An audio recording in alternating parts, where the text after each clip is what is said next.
हरियाणा के पानीपत में textile, food processing industry और विभिन्न उद्योगों से जुड़े हुए प्रतिनिधियों के साथ बजट पूर्व परामर्श बैठक का आयोजन किया गया। बैठक में मुख्यमंत्री नायब सिंह सैनी ने बतौर मुख्य अतिथि शिरकत की। इस अवसर पर विकास एवं पंचायत मंत्री कृष्णलाल पवार, उद्योग मंत्री राव नरवीर, शिक्षा मंत्री महिपाल ढांडा, कृषि मंत्री श्याम सिंह राणा, खाद्य एवं आपूर्ति राज्य मंत्री राजेश नागर, पानीपत शहरी विधायक प्रमोद विज, मेयर कोमल सैनी, मुख्यमंत्री के मुख्य प्रधान सचिव राजेश खुल्लर, इसके अलावा प्रधान सचिव अरुण गुप्ता, उद्योग एवं वाणिज्य विभाग के आयुक्त एवं सचिव डॉक्टर अमित अग्रवाल सहित तमाम प्रशासनिक अधिकारी और उद्योग जगत के से जुड़े हुए प्रतिनिधियों ने हिस्सा लिया।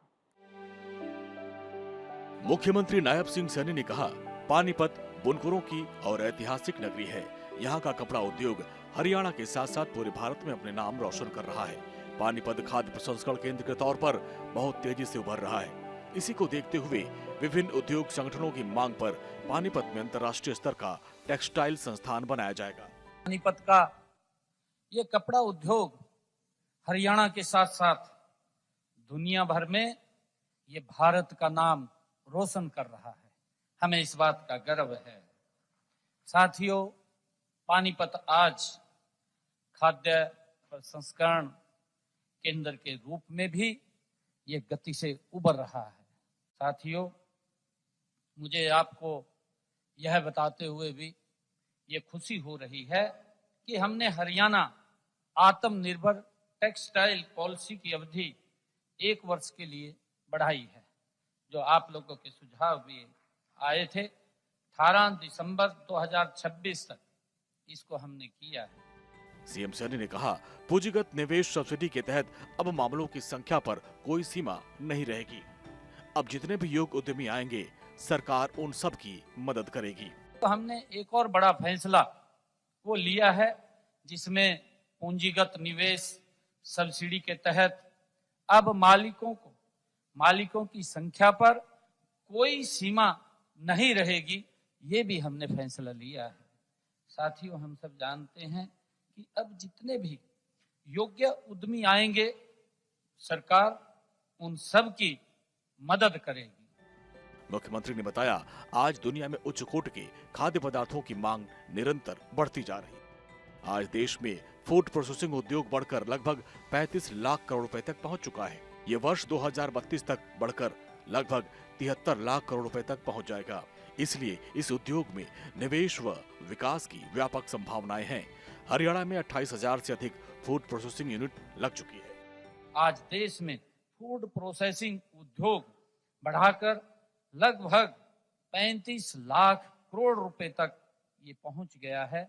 हम सब इस बात को जानते भी हैं। यह वर्ष 2032 तक ये बढ़कर के लगभग 73 लाख करोड़ रुपए ये हो जाएगा, वहां तक पहुंच जाएगा।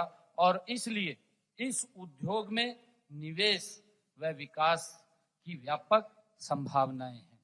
साथियों, अगर हरियाणा की हम बात करें, हमारे यहाँ पर 28,000 से भी अधिक फूड प्रोसेसिंग यूनिट यहाँ पर लगे हुए हैं। मुख्यमंत्री सैनी ने बताया कि प्रदेश सरकार फूड प्रोसेसिंग व्यवसाय को पूंजी निवेश सब्सिडी प्रदान कर रही है। पहली योजना में फूड प्रोसेसिंग इकाइयों की स्थापना, विस्तार व विविधीकरण के लिए सब्सिडी की व्यवस्था की गई है। इसके तहत परियोजना पर 25% की पूंजी निवेश सब्सिडी प्रदान की जाती है। ये सब्सिडी ए और बी ब्लॉक में 50 लाख रुपए, सी और डी ब्लॉक में 1 करोड़ तक मिलती है। दूसरी योजना बैकवर्ड और फॉरवर्ड लिंकेज योजना है। इसके तहत परियोजना लागत पर 50% की पूंजी निवेश सब्सिडी प्रदान की जाती है।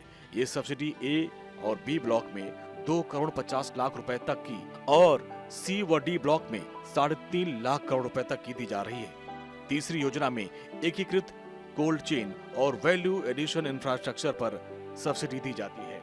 इसके तहत परियोजना की लागत पर 35% से लेकर 45% तक सब्सिडी दी जाती है। चौथी योजना एकीकृत मिनी फूड पार्क योजना है। इसके तहत परियोजना लागत पर 50% की दर से पूंजी निवेश सब्सिडी प्रदान की जाती है। ये सब्सिडी केवल सी और डी श्रेणी के ब्लॉक में 10 करोड़ रुपए तक दी जाती है। यह सब्सिडी जो भंडारण के हमारे बुनियादी ढांचे, पैकेजिंग, हाउसिंग और परिवहन के बुनियादी ढांचे, मूल्य संवर्धन और प्रसंस्करण जो हमारा बुनियादी ढांचे के लिए हमने 5 करोड़ तक ये हो सकती है। साथियों, हमारी जो चौथी योजना थी एकीकृत मिनी फूड पार्क योजना, इसके तहत भी परियोजना लागत पर 50% की दर से पूंजी निवेश और सब्सिडी प्रदान की जाती है।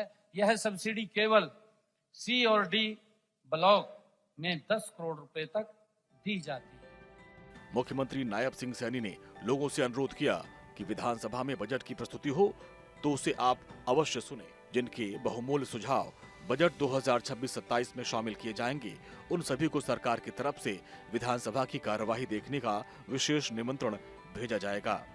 भारत 24 के लिए चंडीगढ़ से डॉक्टर थानेश्वर शर्मा की रिपोर्ट।